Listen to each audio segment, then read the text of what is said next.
If you are young or young at heart or have ever been young,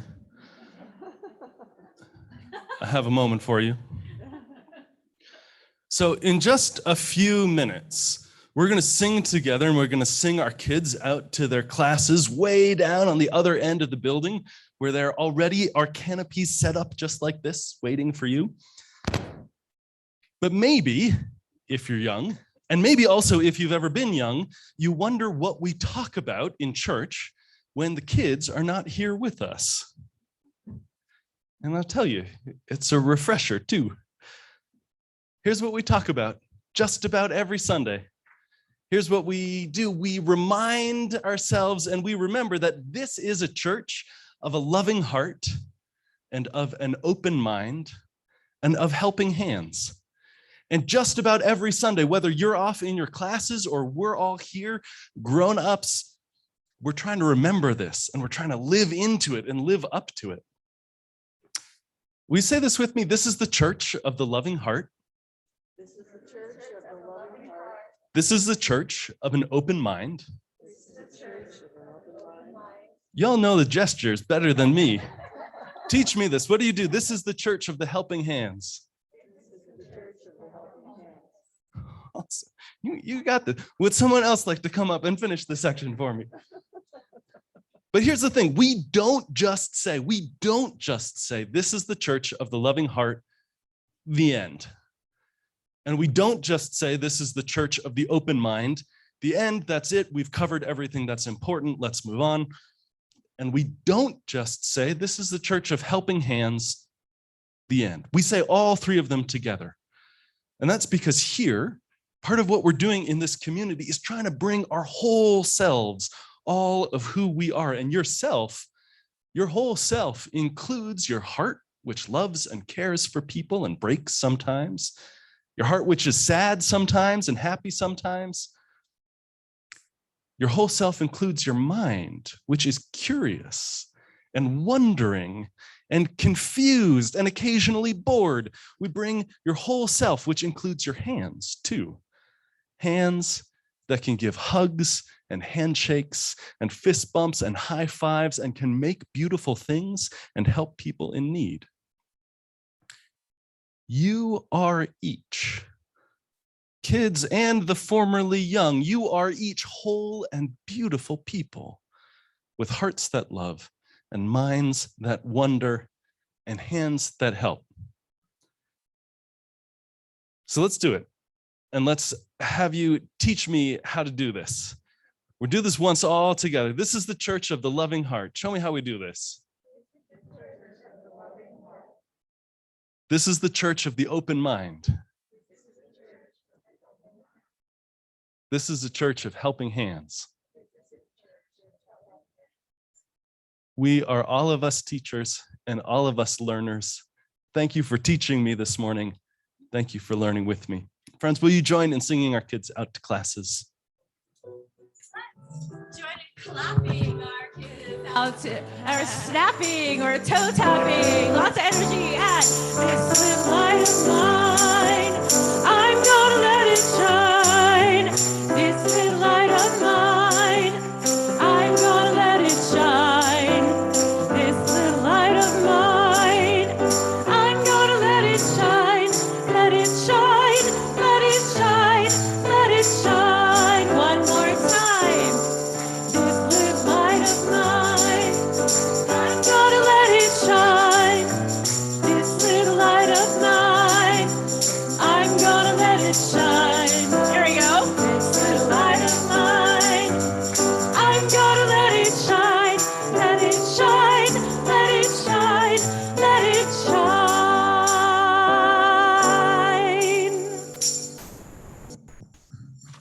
If you are joining us online and have a candle or a chalice near your computer, please get ready to light it. We invite you to type into the chat box where your chalice is lit, the street or the neighborhood, or what city if you're joining us from outside Boulder County. Now I'd like to invite Allison Churnside to light this morning's chalice.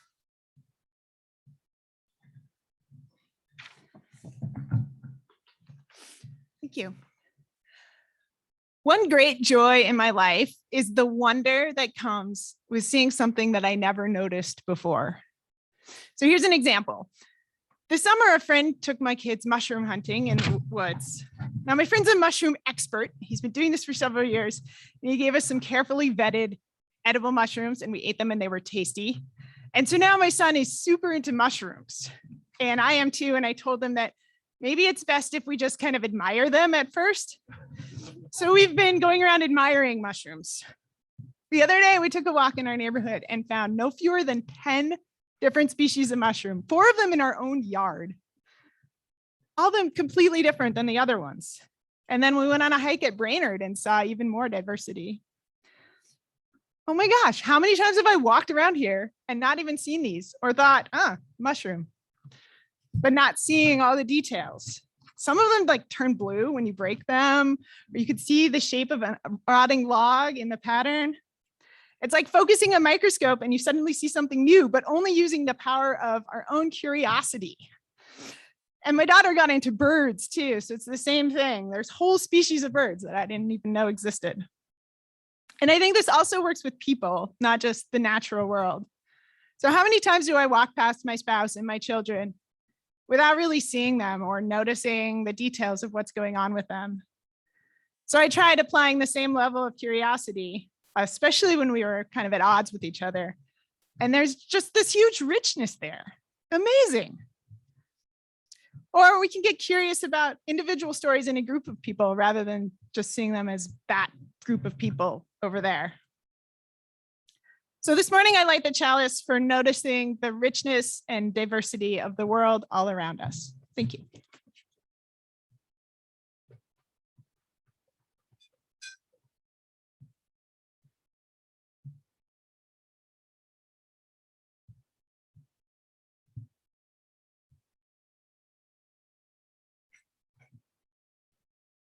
Thank you, Allison. We now invite all those gathered in our various locations to join together in fellowship and community as we all say aloud our congregation's covenant. Please repeat each line after me. We gather in fellowship to speak truth to each other. We gather in fellowship to speak truth to each other, To reach out and touch one another. to reach out and touch one another, To care with each other. to care with each other, And to seek the truth divine. and to seek the truth divine. So be it. So be it.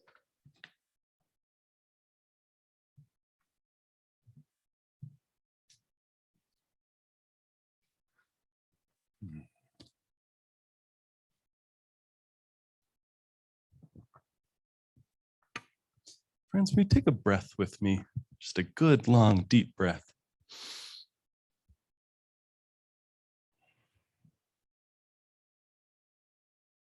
That's a good start. And this time we'll do it again and settle in. Let yourself be supported by the chair, by the ground, by the earth, by this community.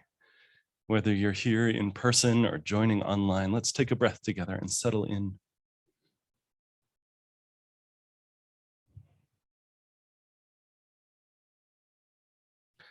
A moment for prayer and meditation is more than anything a moment of change in attention and focus. It's a shift out of the swirling 10,000 things. It's a move inside from the blizzard that we walk through even on a beautiful day like this, to slowly settle, to listen for that still small voice within us and beyond us. And in that spirit, I invite you into an attitude of prayer and meditation.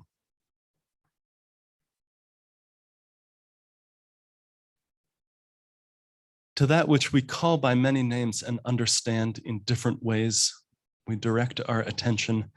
God and spirit of life, wind in the trees and impermanence, life itself, this moment. We are a people who arrive here together, united in community out of so many individual stories, carrying with us the complexity and the worry and the hope and the fears of ordinary living. We arrive in this moment remembering that we are all of those things, and our hope and our prayer this morning is to hold gently our own and each other's full complexity as people. To remember that each of us is struggling and suffering, no matter how bravely we put on a mask to face the world. To remember that each of us is hurting, no matter how rarely we might say it. To remember that each of us is hoping and whole and brokenhearted and all of those things together. Our hope and our prayer this morning is to have that same gentle and compassionate curiosity that we extend to each other, directed back towards ourselves too. And we hope always to care for each other. Today, we especially turn that hope inwards, that we care for ourselves along the way. Amen. Ritual is an outward expression of an inward experience. We invest ritual with meaning that wells up from within and that comes from beyond us, but it moves in both directions. Ritual changes and transforms us in the process. The table in front of me has 2 bowls and a tray. This tray, if you haven't seen it yet, this tray is filled with ordinary, extraordinary dirt. This tray is filled with earth formed of 1,000 generations of cottonwood and aspen leaves, watered by snowmelt and thunderstorms, burned by fire, mulched by buffalo and prairie dogs. This is the land of the Ute and the Arapaho people, sacred earth. The bowls contain stones from Boulder Creek, little pieces of mountain, with their rough edges mostly smoothed by time and water and motion. And for those meeting together again in person today, I invite you to come forward once the music begins, to come forward as you feel so moved.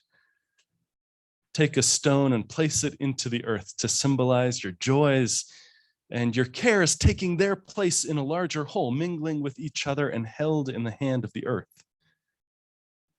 As the music starts, form a line off to my left here. And for those gathering online, I invite you to share in the chat any joys or sorrows that you carry with you this morning. You are no less a part of the whole and no less with us for being scattered around the county and the country. Please come forward.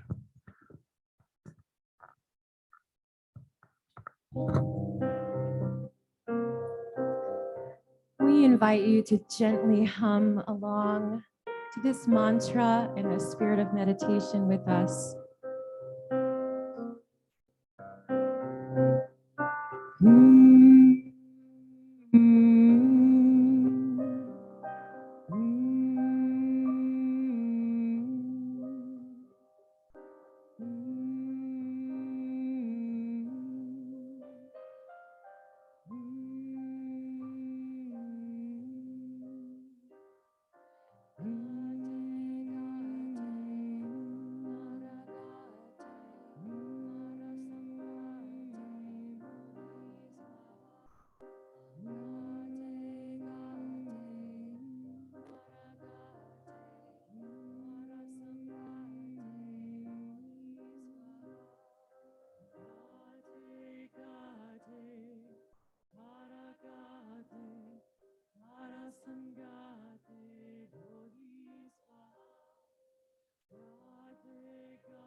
those stones that you placed, we add these concerns and these joys. For Tim Thorne, whose father died this past week. For Jack, 16-year-old, the nephew of a family friend who died after 3 years with Ewing sarcoma. For everyone watching Louisiana carefully, for those in the path of Ida, for all those friends and relatives and those people who we don't even know and never will, whose lives are being upended. And for all those blessings and concerns that remain silently on our hearts, we hold this compassionate space with love. Thank you for the ways that you bless each other.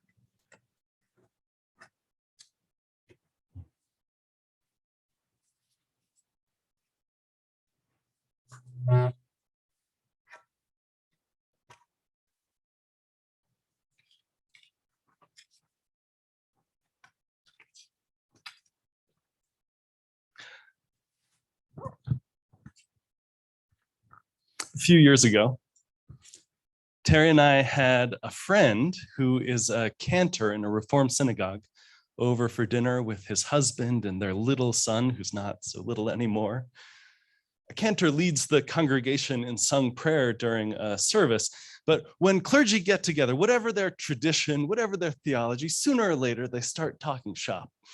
And I asked him, how do you balance, how do you navigate the theological diversity in your congregation?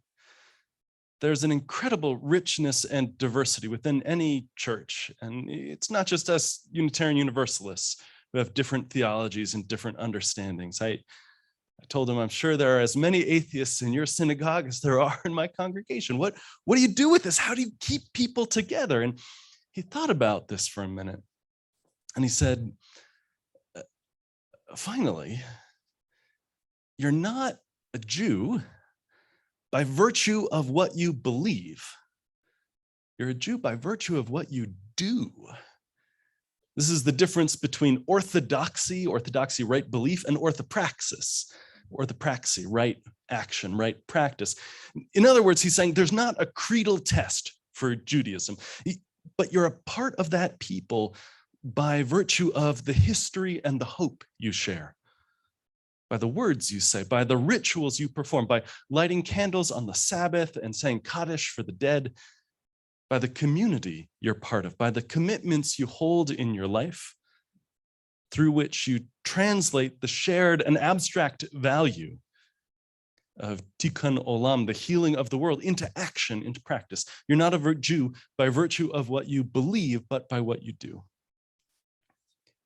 And that made good sense to me because a friend in another progressive church told me once, he said, listen, he had been a Unitarian when I had known him. And then when I found him again, he was an Episcopalian. And he said, listen, I don't believe all the theological statements we say or sing.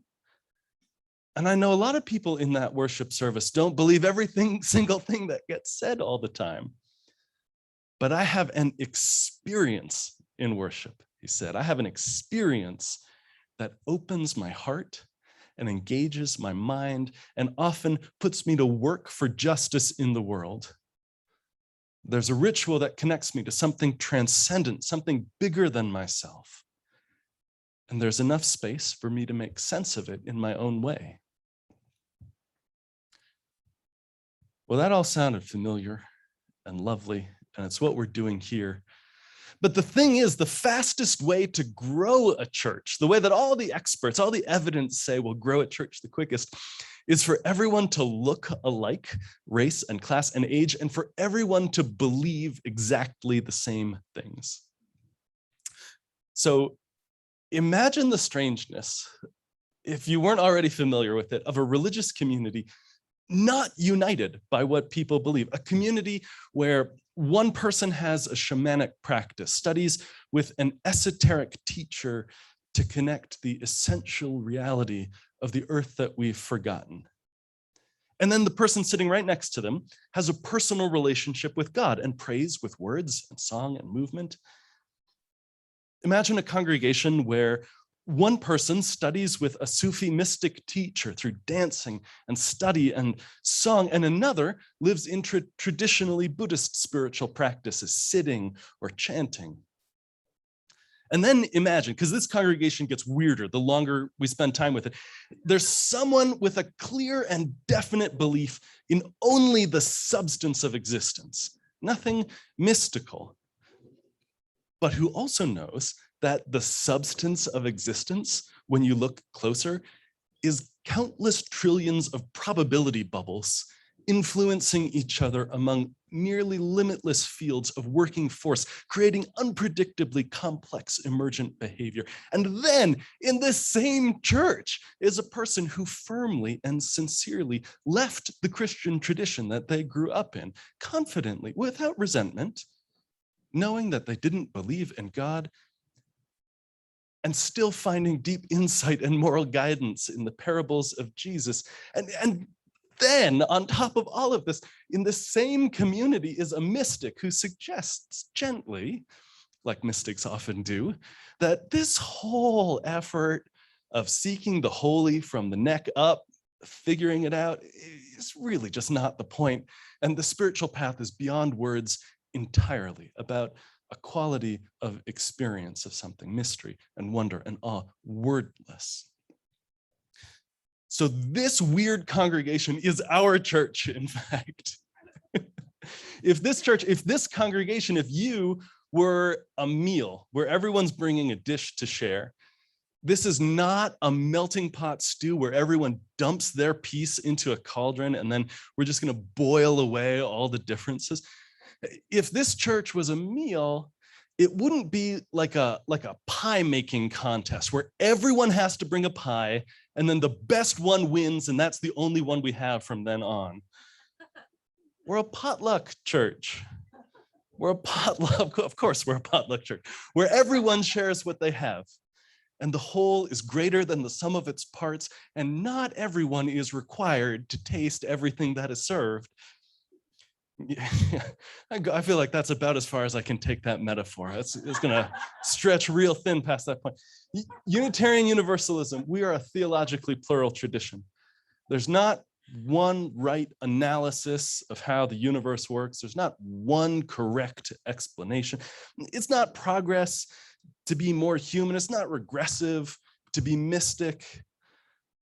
Our embrace of shared values and different beliefs is not just a bolder thing or a right now thing. This has been a core part of Unitarian Universalism for hundreds of years now. There's not one right way to live that path. And maybe that's what makes it harder. Maybe that's why people say you need all the same, the same growth, the same way of doing things for growth. There's not one right way to do it. Each of us has to figure this out. And this way of doing religion, it means embracing complexity and ambiguity. We read poetry and parables and retell old stories because they have multiple meanings, because the same story is going to mean different things to you at different times in your own life, because the meaning of it exists in the space between the words spoken and the ears that hear.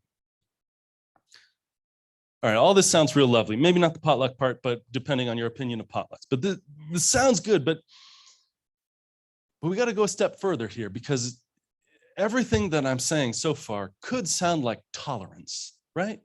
Tolerance. Tolerance is good. Tolerance is way better than intolerance. But also, and for us, tolerance is a real low bar. Because we don't just sort of grudgingly accept that other people have theological beliefs, even though they are so wrong about them.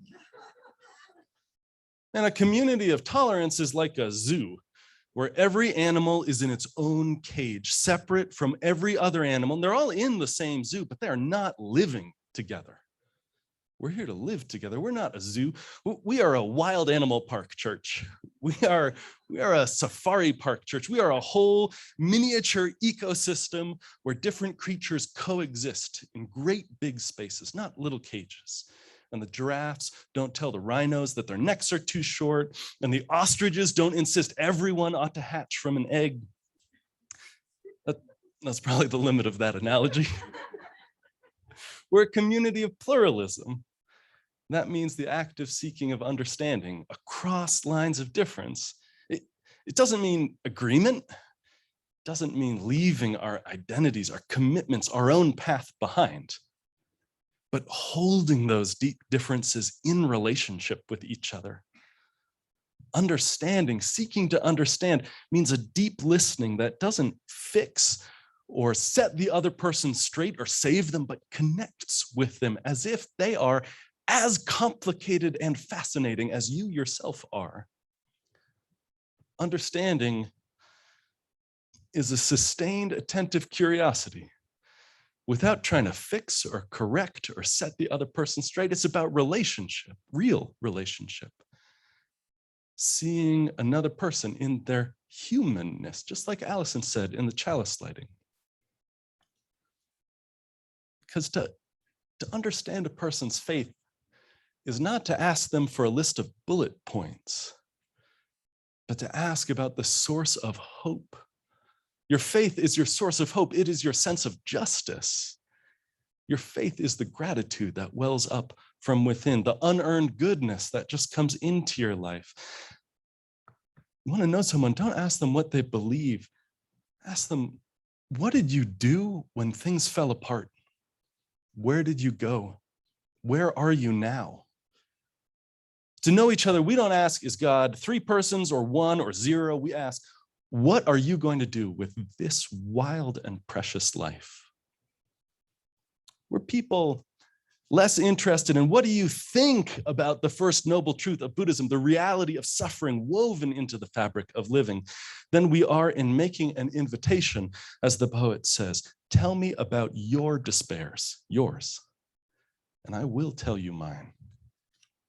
That's community, that's curiosity, that's relationship. And we gather to make these experiences visible back to ourselves and each other. And we come together on a Sunday morning to remind ourselves and practice putting us into that state of living. And man, it always feels grandiose to say this, but we gather as a community to make a life together, to make a way of life together. That's what it is. It is ordinary and extraordinary.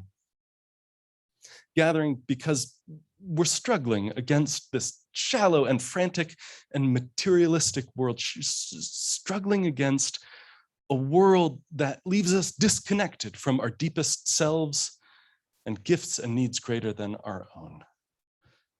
So our congregations work to heal that divide by helping each other listen to our deepest selves and open to life's gifts and serve needs greater than our own.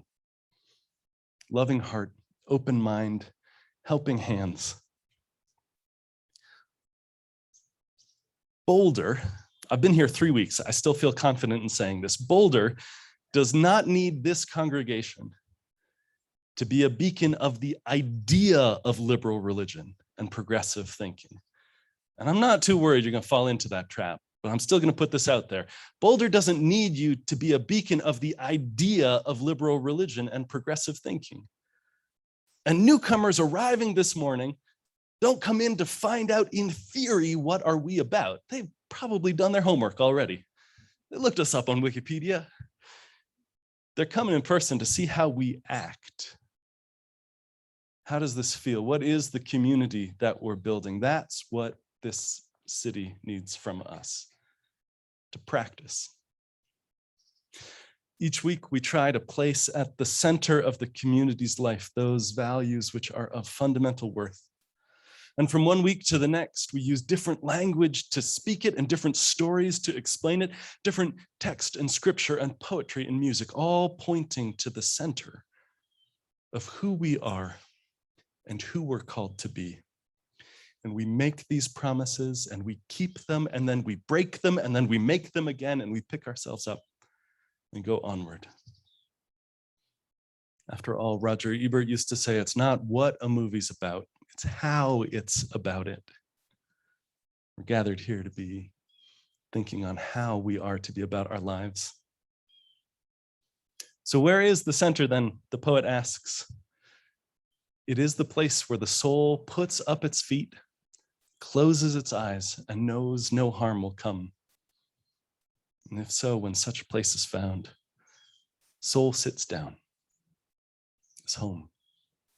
Welcome home, friends. Amen.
This month, our offering goes to support the ministries and programs of this church. Everything that takes money to do here happens because of your generosity. We are entirely self-sustaining through our own contributions. You are the ones who make this happen. The audio equipment to live stream the service, the staff team, the parking lot, and yes, the porta potties. For today's offering, please remain seated as you are, and the ushers will come to you during the musical interlude which follows. For those of you joining us remotely, you can make a donation now using the link posted in our chat or by sending a check to UUCB or scanning the QR code on the next slide with your mobile phone. I invite you to give as generously as you are able.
May our gifts be used to enact justice, bringing peace and love to the Boulder community.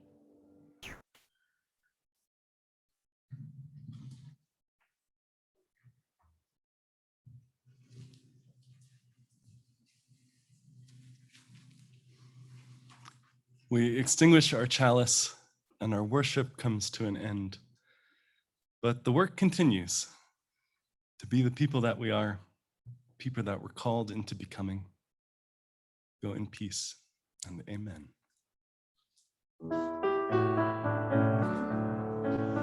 Go your way in peace, wander as you may.